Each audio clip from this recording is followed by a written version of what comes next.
الله الرحمن الرحیم قدرمنې د کیمې ښځینه چې ګوته نه لګېږي د احساس کفالت پروګرام پیسې چې کیمې ښځینه وخوري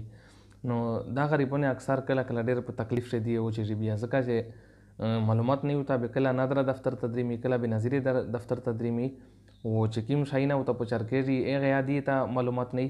بیا ډېر مصیبت باندې دی لګیا شي دغه طریقه مې شته چې په کومه طریقه دی د مسله حل کوی شي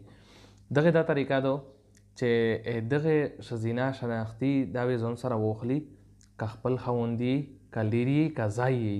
و موبایل نمبر یا هغې نه بعد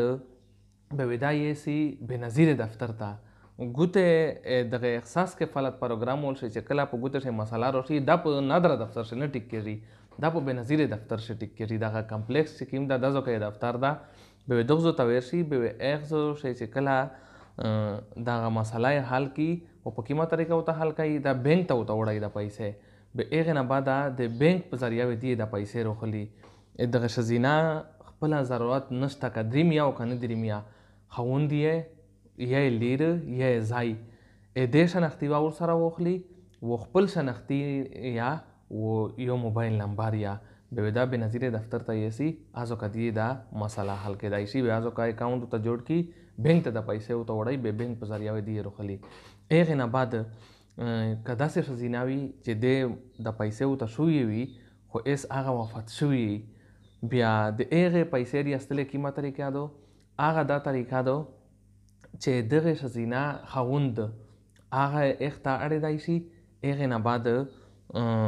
لیر ته یا چې واده نه وي هغې ته اړېدی شي و زوی ته یا چې واده یې نه وي کړی هغې ته اړېدی شي طریقه یې دا ده چې د کلي و چې کوم سیکرټري وي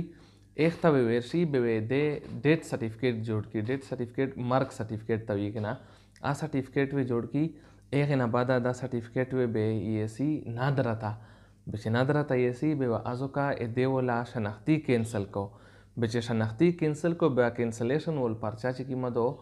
هغه به یوسي بېنظیرې دفتر ته به که خاوند یې که لور یې که ځای یې هغې ته د پیسې وړېږي امید ده چې انشاءالله مو په خبره باندې پوه اوسته